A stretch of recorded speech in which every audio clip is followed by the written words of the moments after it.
Good morning everyone. बेटा हमारे rules रहते थे वो हम डिस्कस करेंगे इस लेक्चर में।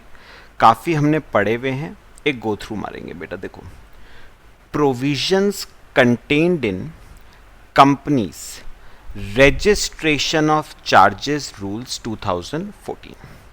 इसमें बेटा सबसे पहले है हमारा रूल 3 जो कि रिलेट करता है रजिस्ट्रेशन ऑफ क्रिएशन और मॉडिफिकेशन ऑफ चार्ज। मतलब बेटा ये रूल 3 दो चीजों से डील करेगा। अगर आपने कोई नया चार्ज क्रिएट किया है या आप किसी पुराने चार्ज का मॉडिफिकेशन कर रहे हो, तो नया चार्ज क्रिएट किया है या पुराने चार्ज को मॉडिफाई कर रहे हो, इन दोनों के रजिस्ट्रेशन की बात ये रूल 3 करेगा। ठीक है, चलो उसने कहा है फॉर रजिस्ट्रेशन ऑफ चार्ज, अगर आप चार्ज को रजिस्टर करवाना चाहते हो, चाहे क्रिएशन ऑफ चार्ज को या मॉडिफिकेशन ऑफ चार्ज को, अगर आप रजिस्टर करवाना चाहते हो, एज प्रोवाइडेड इन सेक्शन 77 जो कि बात करता था registration of charge by company, 78 जो बात करता था registration of charge by charge holder, और 79 में दो क्लॉजेस थे बेटा, ए और बी। क्लॉज ए बात करता था अगर कोई कंपनी कोई असेट एक्वायर करती है which is already subject to charge, तो उसकी ये ड्यूटी बनती है, उस एक्वायरिंग कंपनी की ये ड्यूटी बनती है कि वो चार्ज को रजिस्टर करे। और क्लॉज बी बात करता था registration of modification of charge की। ठीक है, तो उसने कहा है अगर आप चार्ज को रजिस्टर करवाना चाहते हो इन अकॉर्डेंस विद सेक्शन 77, 78 या 79, the particulars of charge together with a copy of the instrument creating और modifying the charge in form number CHG1। बेटा CHG1 किसके लिए होगा? पिछले लेक्चर में मैंने बताया था for deposits other than debentures, और फॉर्म CHG9 होगा डिबेंचर्स के लिए। ठीक है, as the case may be duly signed by the company and the charge holder shall be filed with the registrar within a period of 30 days of the date of creation or modification of charge along with prescribed fees। तो वही बात बेटा वो कहता है अगर आप charge को रजिस्टर करवाना चाहते हो इन अकॉर्डेंस विद सेक्शन 77, 78 और 79, तो आपको पहले तो भरना पड़ेगा फॉर्म CHG1 या CHG9। उसके साथ आप अटैच करोगे इंस्ट्रूमेंट ऑफ चार्ज की एक कॉपी, यानी प्लेज डीड, मॉर्गेज डीड आपको अटैच करनी पड़ेगी। अच्छा, सिग्नेचर होगा कंपनी का और चार्ज होल्डर का, प्रिस्क्राइब्ड फीस जमा होगी, और आप ये सबमिट कर दोगे रजिस्ट्रार के पास within a period of 30 days of the date of creation और मॉडिफिकेशन ऑफ चार्ज। तो जिस दिन चार्ज क्रिएट होया हुआ है उसके 30 डेज के अंदर अंदर, जिस दिन चार्ज मॉडिफाई हुआ है उसके 30 डेज के अंदर अंदर। ठीक है, तो बेटा रूल 3 पहली बात क्या कहता है, मैं दोबारा बोल रहा हूं, अगर आप चार्ज को रजिस्टर करवाना चाहते हो इन अकॉर्डेंस विद सेक्शन 77, 78, 79, तो आपको फॉर्म CHG1 या CHG9 भरना पड़ेगा। उसके साथ अटैच करोगे इंस्ट्रूमेंट ऑफ चार्ज की एक कॉपी, सिग्नेचर होगा कंपनी और चार्ज होल्डर का, प्रिस्क्राइब्ड फीस जमा होगी। फिर आप ये जमा कर दोगे ROC के पास within 30 days from the date of creation और मॉडिफिकेशन ऑफ चार्ज। ठीक है, अच्छा फिर बेटा अगली बात रूल 3 क्या कहता है, if the particulars of charge are not filed with the registrar within a period of 30 days of the date of creation or modification of charge, such creation or modification shall be filed in form CHG1 or CHG9 as the case may be after 30 days of the date of creation of charge but within 60 days of the date of creation of charge on payment of such additional fees as may be prescribed in companies registration offices and fees rules 2014। आपने पढ़ा हुआ है बेटा।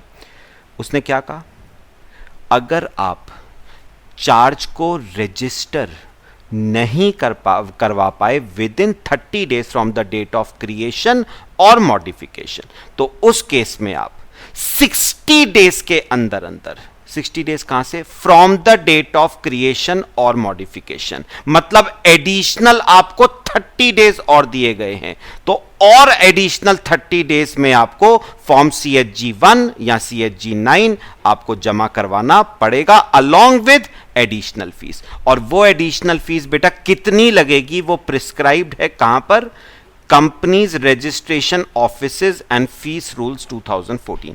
बेटा याद रखना, जितनी भी फीस होती है ना वो इन्हीं रूल्स में लिखी जाती हैं, companies registration offices and fees rules 2014। तो मुझे एक बार बताओ, पढ़ा हुआ बेटा, ओरिजिनल टाइम पीरियड कितना दिया था, 30 डेज, और इसके साथ जाएगी नॉर्मल फीस, है ना। फिर आपको एडिशनल और कितने डेज दिए गए, 30 डेज और दिए गए, साथ में आपको जमा करनी पड़ेगी एडिशनल फीस, तो टोटल 60 डेज आपको दे दिए गए हैं।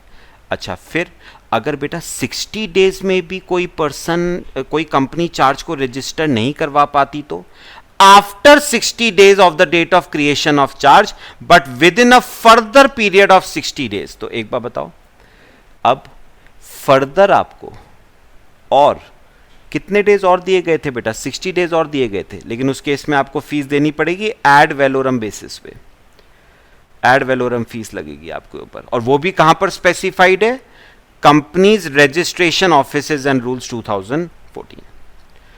ठीक है, तो ओरिजिनली आपको 30 डेज में जमा करना है, 30 डेज में नहीं कर पाए तो एडिशनल 30 डेज मिलेंगे आपको, मतलब टोटल 60। अगर इन टोटल 60 में भी नहीं कर पाए तो फर्दर आपको 60 डेज और मिलेंगे। बात समझ आई बेटा? ये पॉइंट्स सेक्शन 78, 77, 78, 79 तीनों के लिए एप्लीकेबल है। ठीक है, फिर अब ये देखना, where the company fails to register the charge within a period of 30 days of the date of creation or modification of charge and the registration is affected on the application of the charge holder, यानी बेटा यहां पर charge को register कौन करवा रहा है, charge holder करवा रहा है।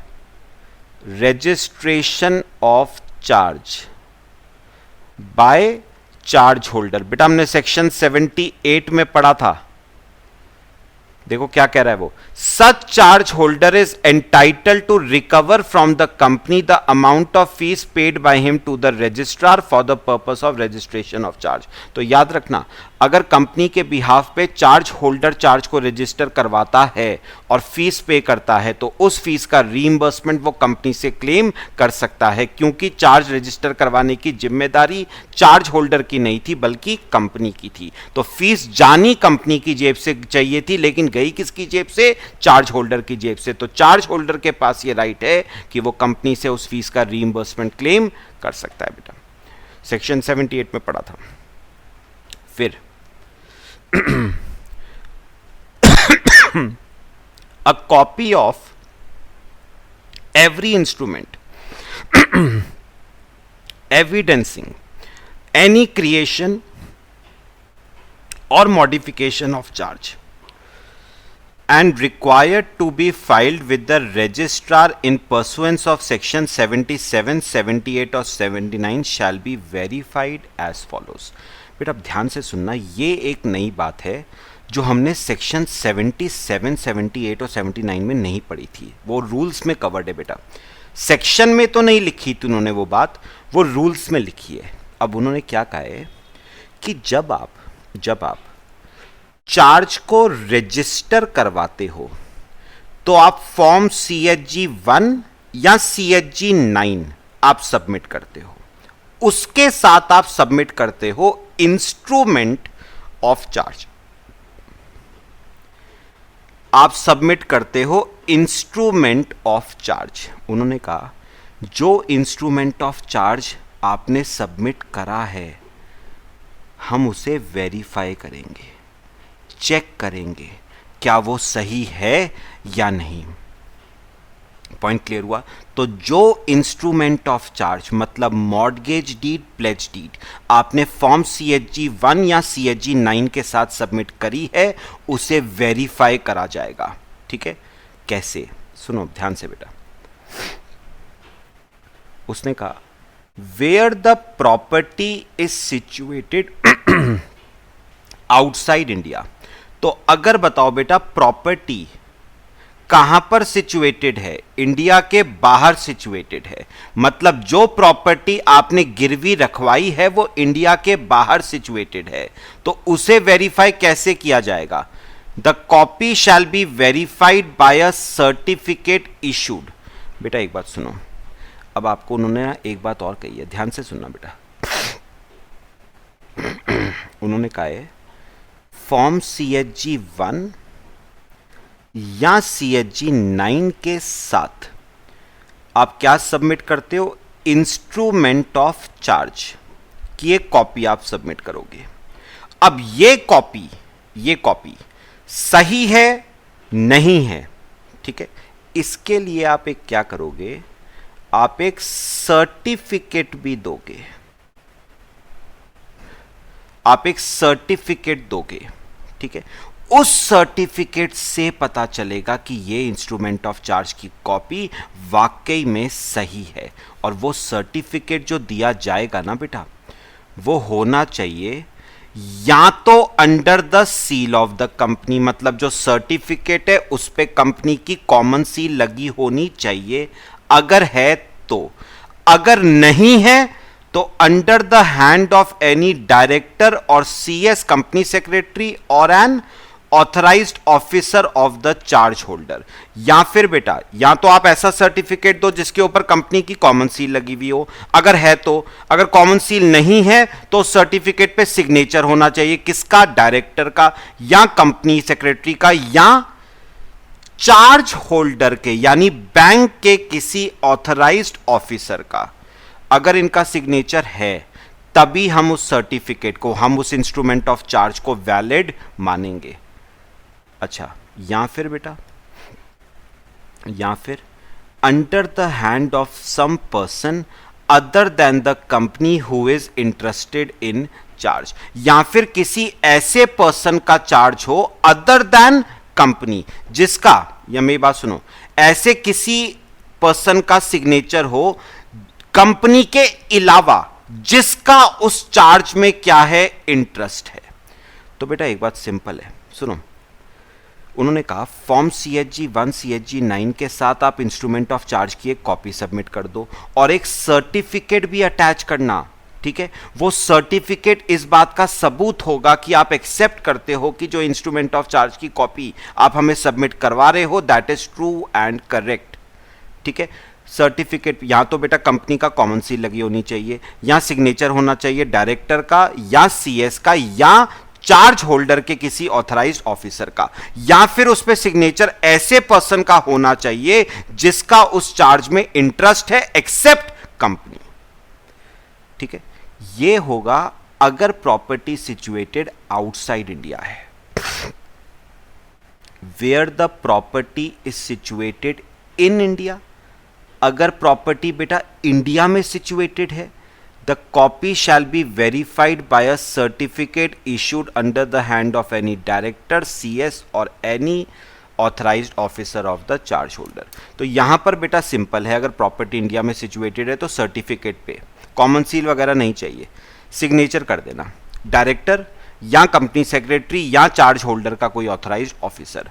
अगर इन तीनों में से एक भी जना सिग्नेचर कर देता है, ठीक है, वो इस बात का क्या होगा? सबूत होगा कि जो इंस्ट्रूमेंट ऑफ चार्ज की कॉपी आपने हमारे पास सबमिट करी है that is true and correct. ठीक है, तो मैं एक बार दोबारा बोल रहा हूं, अगर प्रॉपर्टी आउटसाइड इंडिया सिचुएटेड है तो सर्टिफिकेट पे या तो कंपनी की कॉमन सील हो या फिर डायरेक्टर का, सीएस का या authorised officer of charge holder का सिग्नेचर हो या फिर ऐसे पर्सन का सिग्नेचर हो जिसका चार्ज में इंटरेस्ट है एक्सेप्ट कंपनी। ठीक है, अच्छा अगर प्रॉपर्टी इंडिया में सिचुएटेड है बेटा तो उस केस में कॉमन सील वगैरह नहीं चाहिए बेटा। उस केस में डायरेक्टर सिग्नेचर कर दे या कंपनी सेक्रेटरी कर दे या चार्ज होल्डर का कोई ऑथराइज्ड ऑफिसर सिग्नेचर कर दे, मोर देन इनफ है। ठीक है, ये आपका बेटा पूरा हमारा रूल था, रूल 3। अब करते हैं रूल 4। सिंपल सा है, आप लोगों ने पढ़ा हुआ है रूल 4, पहले हम कर चुके हैं बेटा। Where the registrar is satisfied that the company had sufficient cause for not filing the particulars and instrument of charge within a period of 30 days of the date of creation or modification of charge, the registrar may allow the registration of charge including modifications thereto after 30 days, after 60 days। तो बेटा ये तो rule 3 में भी पढ़ा था, उन्होंने क्या कहा, अगर रजिस्ट्रार सेटिस्फाइड है कि कंपनी के पास जेन्युइन रीजन था for not filing registration of charge with in the original period of 30 days, तो रजिस्ट्रार अलाउ कर देगा कंपनी को एडिशनल पीरियड 30 डेज का अलोंग विद एडिशनल फीस। अगर इस एडिशनल पीरियड में भी फाइल नहीं कर पाती है कंपनी तो और फर्दर पीरियड दे देगा, कितना, 60 डेज का along with ad valorem fees. पढ़ा हुआ है बेटा। ठीक है, फिर उसने कहा है the application made to the registrar shall be supported by a declaration from the company signed by the CS और a director that such belated filing shall not adversely affect the rights of any other intervening creditors of the company. तो बेटा एक declaration भी, आप late filing कर रहे हो बेटा, लेट फाइलिंग कर रहे हो आप लेट फाइलिंग कर रहे हो बेटा, ओरिजिनल पीरियड 30 डेज का दिया गया था, आप 30 डेज के बाद फाइलिंग कर रहे हो, तो उस केस में आपको एक डेक्लरेशन भी देना पड़ेगा जिस पे सिग्नेचर होगा या तो कंपनी सेक्रेटरी का या डायरेक्टर का। वो डेक्लरेशन किस बात का होगा कि हमारे लेट फाइलिंग की वजह से किसी भी क्रेडिटर के राइट पे कोई एडवर्स अफेक्ट नहीं पड़ रहा है। ठीक है, सब कुशल मंगल है। यह आपका रूल 4 था बेटा। अब रूल 5 क्या कहता है, applicability of rule 4 in certain cases. Rule 5, the provisions of rule 4 shall apply to registration of charge on any property acquired by a company subject to charge and modification of charge under section 79। Simple words में बोलूं तो उन्होंने पता क्या कहा है, ये जो रूल 4 है ना, ये जो रूल 4 है ये सेक्शन 79 के ऊपर भी अप्लाई करेगा बेटा। ये दोनों क्लॉजेस सेक्शन 79 के तो हैं। तो सिंपल वर्ड्स में वो क्या कह रहा है, rule 4 will also apply to rule 5, will also apply to section 79। ये रूल 5 में लिखा हुआ है। तो रूल 5 कहता है कि जो रूल 4 है ना वो सेक्शन 79 के ऊपर भी अप्लाई होगा। ठीक है, और लास्ट आता है, यहां पर छोटा सा चेंज है बेटा, certificate of registration rule 6। Where a charge is registered with the registrar under section 77 or 78, the registrar shall issue certificate of registration of charge in form CHG 2। बेटा एक बात याद रखना, अगर तो रजिस्ट्रेशन चार्ज का हो रहा है अंडर सेक्शन 77 या 78 तो बेटा सर्टिफिकेट ऑफ रजिस्ट्रेशन इशू होगा फॉर्म CHG 2 में। ठीक है, लेकिन अगर रजिस्ट्रेशन हो रहा है सेक्शन 79 में तो बेटा आपको सर्टिफिकेट ऑफ रजिस्ट्रेशन इश्यू होगा फॉर्म CHG 3 में। यह याद रखना, अगर आपने चार्ज को रजिस्टर करवाया है सेक्शन 77 या 78 के तहत तो सर्टिफिकेट ऑफ रजिस्ट्रेशन इशू होगा फॉर्म CHG 2 में। अगर आपने चार्ज को रजिस्टर करवाया है अंडर सेक्शन 79 तो आपको सर्टिफिकेट ऑफ रजिस्ट्रेशन इशू होगा CHG 3 में।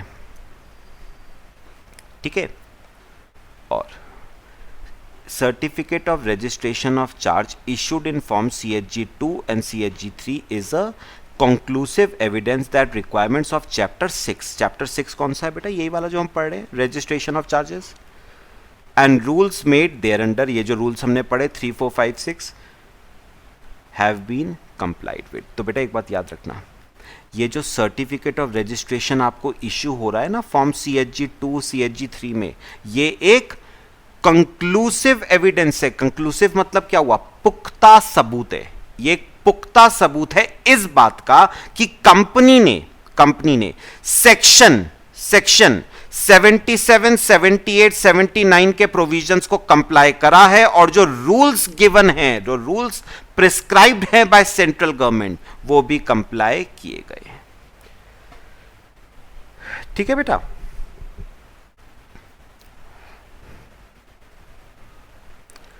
क्लियर हुआ सबको? तो बेटा एक बात बताओ कि हमने अभी तक फॉर्म्स कितने पढ़े हैं? CHG 1 पढ़ा, ठीक है, ये क्या है, application form for registration of charge, है ना, ये है application form for registration of charge. ठीक है, बेटा एक बात बताओ, ये किस केस में होगा? For deposits other than debentures, debentures के अलावा। अच्छा, और कौन सा फॉर्म पढ़ा बेटा? CHG 9 पढ़ा। CHG 9 भी एप्लीकेशन फॉर्म है फॉर रजिस्ट्रेशन ऑफ चार्ज, लेकिन कौन से केस में? डिबेंचर्स के केस में। फिर हमने पढ़ा CHG 2। CHG 2 बेटा, CHG 2 क्या है? CHG 2 है सर्टिफिकेट ऑफ रजिस्ट्रेशन। अगर आपने रजिस्ट्रेशन करवाया है 77 में या 78 में। और फॉर्म CHG 3 क्या है? सर्टिफिकेट ऑफ रजिस्ट्रेशन, अगर आपने रजिस्ट्रेशन करवाया है सेक्शन 79 में। तो हमने 4 फॉर्म्स अभी तक पढ़े हैं, CHG 1, CHG 9, CHG 2, CHG 3। ठीक है बेटा, चलो बाकी नेक्स्ट क्लास में पढ़ते हैं। मेरे ख्याल से जो रूल्स प्रिस्क्राइब्ड हैं by central government for registration of charges clear हुए हैं, वो सबको कॉपी कर लो। ये करें फिर बाकी नेक्स्ट क्लास में, बाकी नेक्स्ट क्लास में डिस्कस करते हैं। Till then thank you.